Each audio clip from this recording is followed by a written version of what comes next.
South Africa sanibonani igama lami nguThabiso kacela uqumba amaqumba la laqumbise lese lentaba umbhinyiliki intaba ethe beyivimba ngapha shona ngapha bathi beyivimba ngapha phuma ngapha uma vijwa nge1000 uma vijwa ngestina uma vijwa ngenkulungwane nginibingelela bukhoma nibingelela ijumping castle ngaphansi kwechannel enkulukazi ke uhlanga media nisithola lapha ya ku YouTube okwakho kubaluleke ngasonke isikhathi ekumele ukwenza ukucindezela lapha ya ku subscribe uma kuukuthi akwazi ukucindezela usubscribe ukwenzela ukuthi ngasonke isikhathi uzohlezi wathola ama notification achaza kabanzi ukuthi sesiphinde sathela futhi sesiphinde sathi itshoko khona esiqhamuke nako uzokwazi ukuthi ubukele ujaje la ujaja khona ufunde la ufunda khona bafowethu ngenkulu inhlonipho nokuzehlisa nokuthobeka istudio besisebenzisa ngaphambilini kuseneyinkinga nezihibe nezihibixe ikhona ezingezimbike nokho kunesimo sokulungiswa lapha nalapha but okwamanje sazoke sibe khona la ngoba nisibona sisebenzela lana nje njengendawo ethanda ukuba quiet yebo khona imsinjwane nokukhala zikhona imoto ezinokudlula but indawo esisebenza kuyona ngepeace so siyacela nisibekezelele ihwayimina kuseyiyona leni ijwayele akho into etheni eshintshile kuseyiyona ihwayimina lebe siniphathela yona ngaphambilini akukho kushintshile ngiyathembisa kuseyiyona ihwayimina lebe sivele siniphathela yona namhlanje futhi sinolunye uTalatiya sinolunye uTavatava njengokujwayelekile umfowethu lapha ushayile komdala olamana nomaka lo ngokushona kwalo omdala olamana nomaka lo usefuna lo kanti lo phela wakhe sevele wathi ngenxa ake sihambe siyoyibukela kodwa ke asibabize babe besondela sikhale nabo khona la sizwe ukuthi ke kuhamba kanjani xhobo mbukeli lapho ngasekhaya sekunjalo nginomfowethu la esisazomazi kabanzi kusathatha isikhathi impela ukuthi simthole sesizamile kaningi even last year siyesazama asangakwazi ukumthola but this year sikwazi ukusimthole since umuntu obusy ukuthi uyafika kuthiwa akekho nje akathola kalula siyakubingelela siyakwamukela ohlelweni mfethu yebo ninjani siyaphila kunjani siyaphila phakamisa ivoice ukuze kwenzele ukuthi nomuntu eselokhu nakwazi siyaphila kunjani siyaphila igama lakho bani ngiuPaul uPaul wakaba isibongo ngongwe usuka kuphi indaba ubungwenya ngisuka le Maputo usuka eMaputo bakhona ongwenya ngale baningi omtimande baningi hawu sinto yinye kahle sithi siyinte yodwa izinto ifana no ngithe mfethu ngikubize la ngoba kunomuntu osibhalele uyabona lo muntu osibhalele usiqoqelile ngawe but nathi siyafisa ukwazi ngawe uyabona unayo umfazi uphi kuna wasemaputo kune uma wangani lweyiphathwa icancer washona wale South Africa la South Africa washona owasemakhaya ukho usekhona okay washona lo waphathwa icancer and then ukuthi aphathwa icancer ngagcina ngibona ukuthi wagcina wanishonela ngasala nezingane zakhe saphilisana nezingane sagcina kwenzekala ukuthi ingane ziyangifonela nami ngisifonela ngaleyo ndlela zihlala phi ingane zakho manje sihlala eShipstein kuba kukhulu ukhulu wazo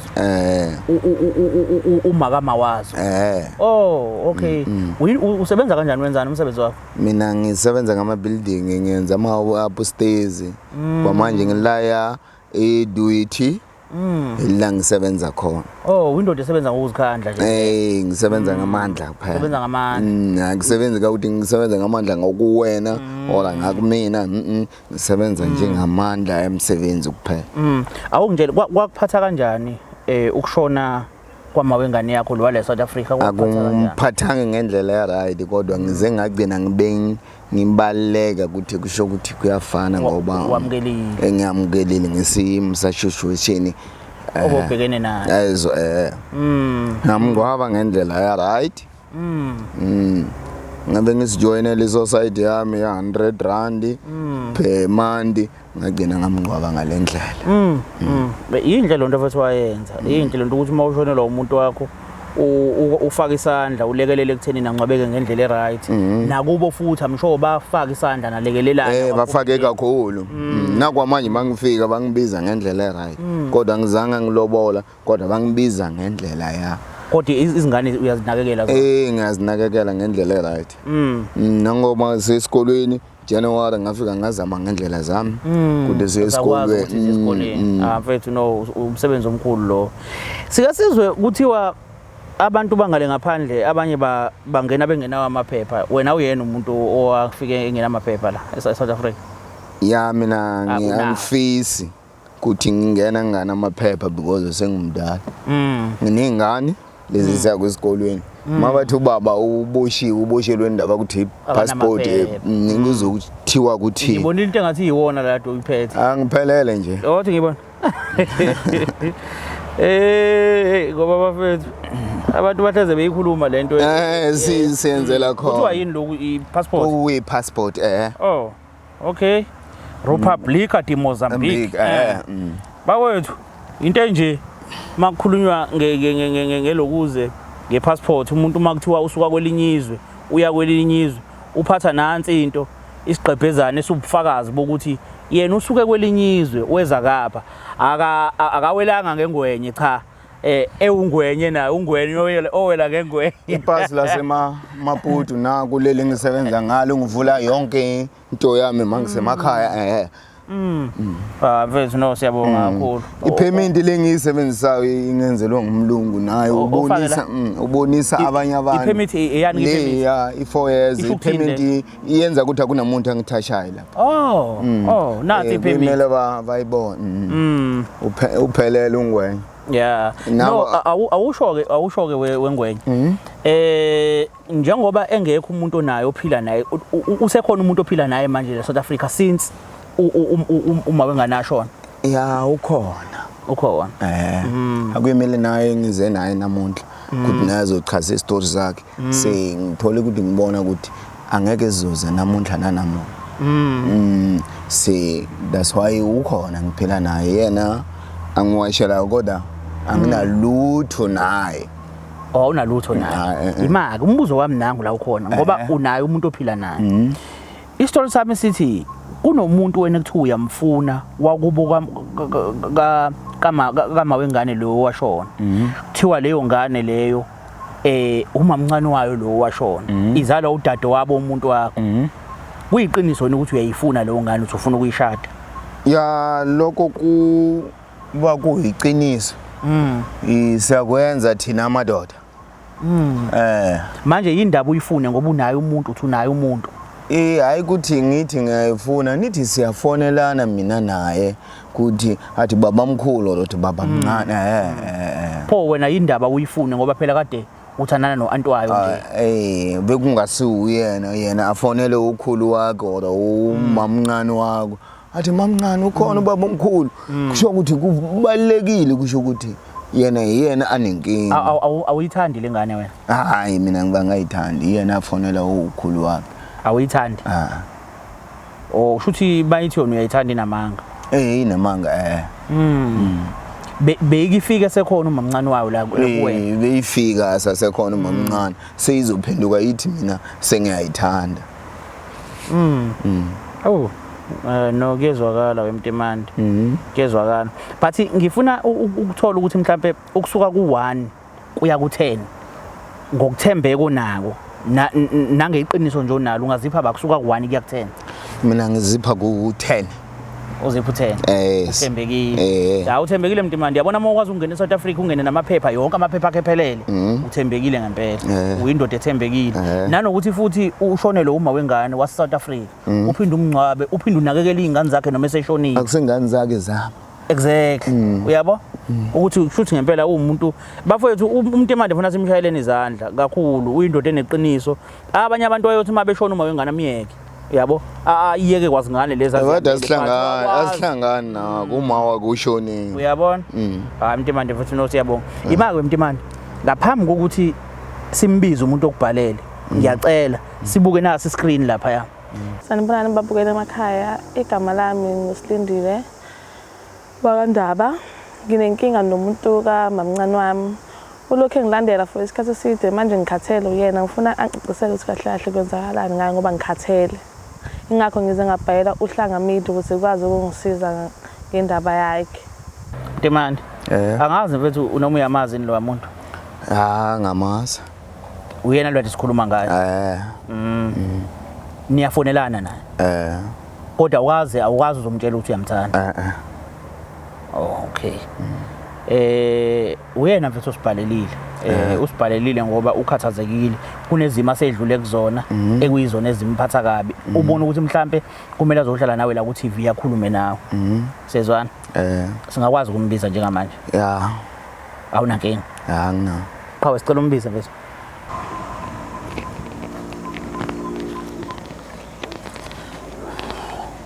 Sisitshela kunjani? Ngiyaphila.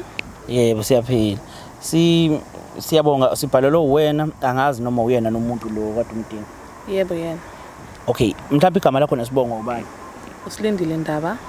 Okay, usilindile Ndaba. Siswami ngifisa ukuthi ngoba sesikhulumile nobhodi kwakhona la khona engazi ukuthi angimuzwa khona kahle but ngiyafisa ukuthi ngoba umuntu owazi iqiniso lonke wena neqiniso lodwa. Mhlambe namhlanje njoba silana nje isizathu esisibeka la isiphi. Ngifuna ungisusele from the beginning. Mhlambe kusaphila umamncane wakho nje ukuthi impilo nebe kade iphilwa ukuze kube imanje njoba sesilana nje. Okay. Ubhuti lo ebethanana nomamncane wami. So bengijwayele ukubavashela nje ngaso sonke isikhathi because umamncane ebenengane ezincane mhlawumbe sometimes busy ngibavashele mase ngiyayigada ingane zamamncane. So washona kumamncane ke ngathi ngo2024. Washona umamncane. Wasengenzela nje izinto ezistrange esengifonela ke even ebusuku nginobaba engane yami ngikhuluma nje baba engane yami ngisathana naye sihlukene last year 2025 ngenxa yakhe ukuthi uyangifonela ngisabathe ngiyamtshela ukuthi akahlukane nami phansi ngize ngatshela isho uma wamfonela yeni ke waqhubeka kodwa yena washo ukuthi nje hayi siyayithelela nje amanzi emhlanje edatha. Ingakho ngicina sengibhalela la ekhaya ukuthi inkosi yami ngicela ningisize ngoba sengikhathele ulobhuti sengize ngalahlekela isho baba engane yami akafuni lutho nje ihlanganise nami. Mhlambe ke ukumletha kwami naye lo bhuti lana kuzomprovela ubaba engane yami ukuthi ngempela ayikho into eyenzakalayo phakathi kwethu. Imake kahle ulokhuzane kahle ubaba wengane yakho ukholwa ukuthi niyathandana. Yebo kholwa kanjani. Yo. Yini la yenza uyakufonela mhlawumbe uyashela kahle. Uyangifonela angitshela ukuthi uyangithanda ufuna ukungishada ini. Uyangixa because wayengashadile noma mncane kodwa ufuna ukushada mina. Angazi ukwenzakalani ngaye. Ngimtshela ukuthi angimfuni mina uyangazi ukuthi nginaye umuntu wami. Umuntu wakho uhlala naye. Angithanda naye ngihlala ekhaya kodwa sijwayele ukuba ndawonye isikhathi esiningi. Endaweni yomuntu wakho. Yebo. Mntibande ade sikhuluma nawe la kungekudala. Lenkulumweni yami nawe ungivezelela ukuthi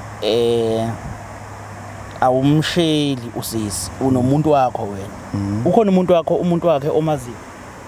Cha akekho engimaziyo. Okay. Bengazi umamncane. Bo? Bengazi umamncane kuphela. Mntibande ngathi ungiqambela mama. Angeke amazi nje yena ukuthi mina ngiphela nobani ngoba uyena kodwa kumfonela bengimfonela. Umfonela uthini angithi? Ngimtshela ukuthi ingane haya ka auntie asenze into ibalekile ngendlela ya right. Kuyiqiniso lokho sisi. Ebekhuluma okunye nje ngaphandle lokho ebekhuluma kothando nje okuhlukile. Uthi wathi uma wakho mama umtshela lento uma wakho ubudlelwane bakhe nomfowethu kusaphila umamncane wakho bebunjani ubudlelwane bama wakho since uma wakhe udade wabo umufi bebunjani ubudlelwane bakhe noSibaro wakhe ngaphambilini? Bebesondelene kodwa emva lokho sengimtshela lokho ubone elinye side lakhe uSibaro wakhe ukuthi usejikela ingane yami kade futhi ethandana nosisi wami unezingane futhi la ekhaya lomuntu. No, Mntibande yini inkinga mhlawumbe bafo yini le esikwenza ukuthi manje ushintshe ushele lo ekubeni bikade nivakashela ngaphambilini evakasha ngoba nakeze kumamncane wakhe yini le esikwenza ukuthi ushintshe wena manje ubona intombi kuyena? Iyona into ngayichaza ukuthi bengashintshi besifonelana nengane yami ukuthi ukufonelana asihlukana ngamagama angabalekanga kodwa bengayishili ingane. Usho ukuthi mfowethu njengoba ebhalile esibhalela uzosiqambela amanga la ukuthi yamshela. Ya kudwa ukuthi uzosiqambela amanga. Awukwazi uzolikhipha igama lithi uyamthanda? Ngaba ngilikhiphi okwalikhipha ngibuza lonto phela angizophika ade uphika ola lonto ukuthi awukwazi ukuthi wena awukwazi umshayela ngithi usho njalo ukuthi awukwazi umshayela angeke ngeze umshayela wawuthi uyamthanda njengengane yakho mhlawumbe njengangani yami elokuthi ufuna ukumshada akwazi uzolukhuluma Wayifonelani Phuma? Bengifonela ukuthi ngibuza ukuthi usaphila na. Hayibo. Uthi wayekufonelelani uma wakhe wayefonela wena efuna ukukhuluma ngale ndaba ukuthi wena ushela ingane yakhe akaza kufonela uma wakhe wake wafona ilanga la1 ngathi hayi bengifonela ukuthi ngikubulisa ku ngingasikhwiza umuntu ngo11 ebusuku for kumbulisa hayibo kahleni bafethu Mtimando ngathi unamanga kodwa bayavuka anginawo amanga Mtimando ungayenzi lonto mfethu angeke ngisayenza ngeke usayenza angeke ngisafona ngo11 ngeke usafona ngo11 what about leyo ukuthi ulokhuzile uhlukene nobaba wengane yakho uthini ngayo yabe izoba kuyinkinga because bengizoba ngifonelena kodwa bengisafonela ubani usikhwiza wami usikhwiza wakho uma wakhe phela ngisho kanjalo maye mina ngicela njoba ehlukene nobaba wengane yakho uthini ngaloko yini ongayisho ake sithi nangu ubaba wengane yakhe lapha ekamereni ungathini kuyena lapha ngathi mina ngerongo ngoba ngizoba ngimfonele ku late hayi ukuthi uyamshela shuthi ubaba wengane akabuyelani noma wengane yakhe yebo wena umshayeli mana kuzwa konke osukukhuluma ngaleso sikhathi hayi ukuthi mhlambe nakho kanjani usuke kuzwa uthi wena uyangithanda ufuna ukungishada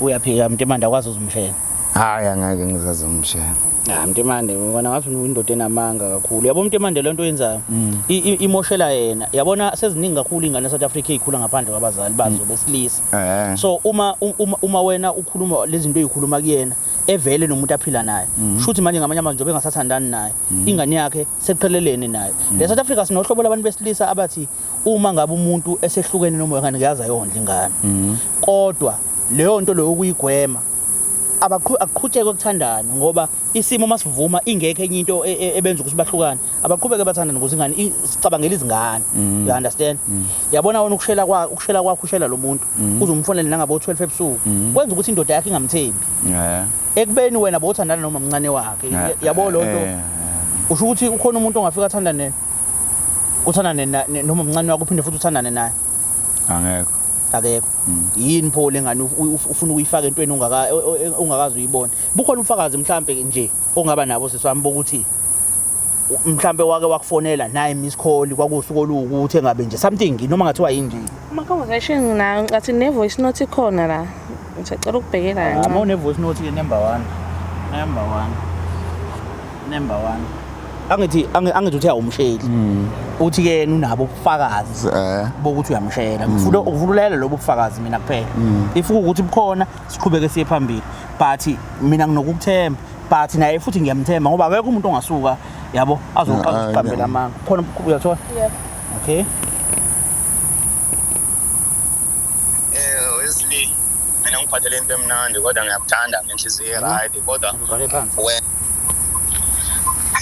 Wesley mina ngiphathele into emnandi kodwa ngiyakuthanda ngenhliziyo right kodwa wena angazi ukuthi why ngithi ngeza kuwena ungakwazi ukuthi uphendula kuthini ngoba mina bengithandana noanti wakho ukhulu wakho wena ungifonela kwenzeka ngaleyo ndlela Mtimande nanje voice note wena lokhuluma la mina ithini le voice note mayisho kanje Mtimande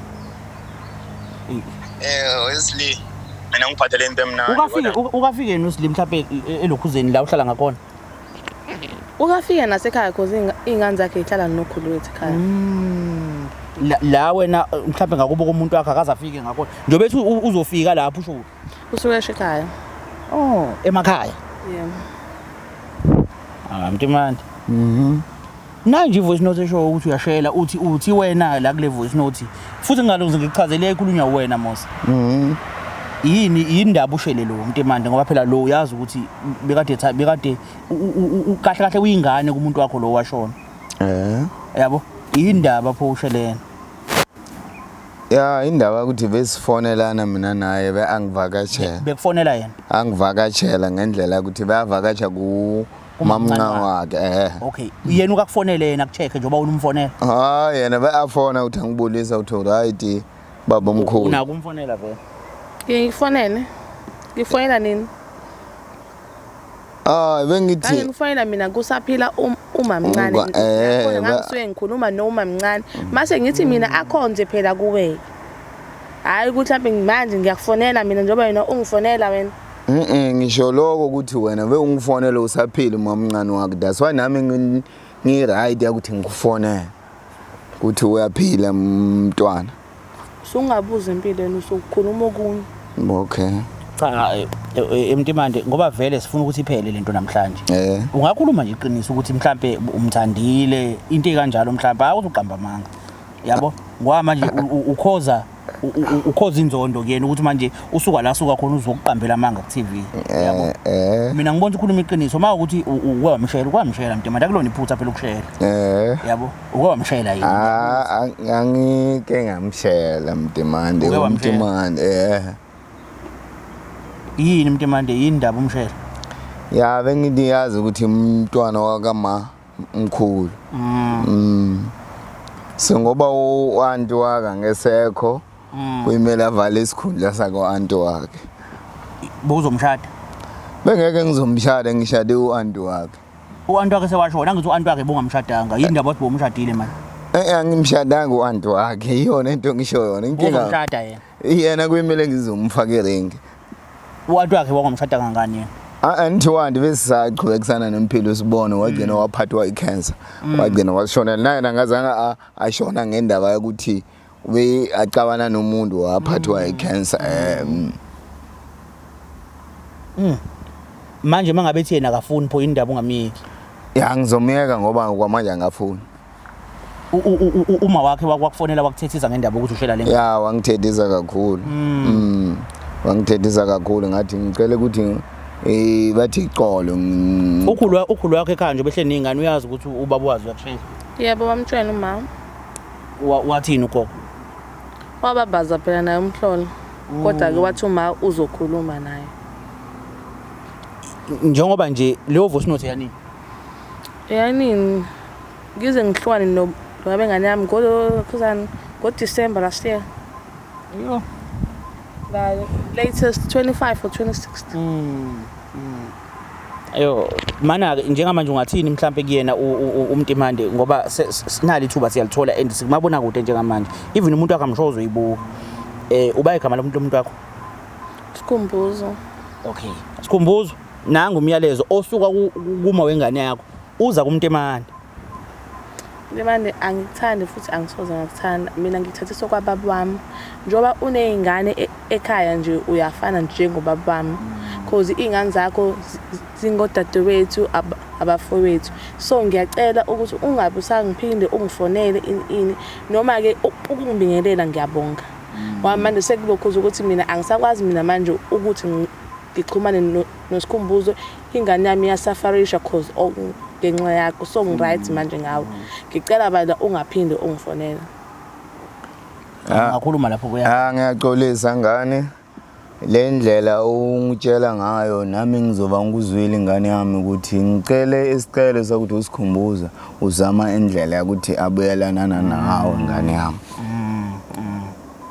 cha wemntimande ngiyabonga mfowethu ukuthi uyalibona iphutha lakho uqolisa ngoba iphutha lakho libona ngithi uyalibona iphutha lakho ngiyalibona so lo muntu onayo ukhona vele ni right naye ngicela ushade yena mntimande mangenzeka uyabona yeah but wonke umuntu unalo ilungelo mhlawumbe mbukelo wonke umuntu unalo ilungelo lokuthanda noma ngabe ubani amthandayo akusili iphutha phela ukuthanda umuntu akuyona into evela ukuthi nje ngiyamthanda macha no isuka enhlizweni uthando lisuka enhlizweni ma uthi nje umuntu ngiyamthanda as long as uzokwazi ukukhuluma umtshela ukuthi uyamthanda nibonisana ngendlela nibonisana ngayo but la beyingenzeka lento kwabanye kwenye indawo beyingenzeka umunye bengavuma ukuqhutsheka ukuthandana but lo isidinga akasiboni uright la khona asikho isidingo saSikhumbuzo sokuthi emhlukumeze mhlawumbe aqhubeke azamonele ezinye izinto mhlawumbe akakuzona uyabona siyabonga ukuthi uyalibona iphutha lakhe siyabonga futhi ukuthi mhlawumbe uzofunda kulona siyabonga ukuthi nosisi wami ube naso isibindi sokuthi azovela kumabona kude alethe ubufakazi obuqanda ikhanda mhlawumbe nasemntwini wakhe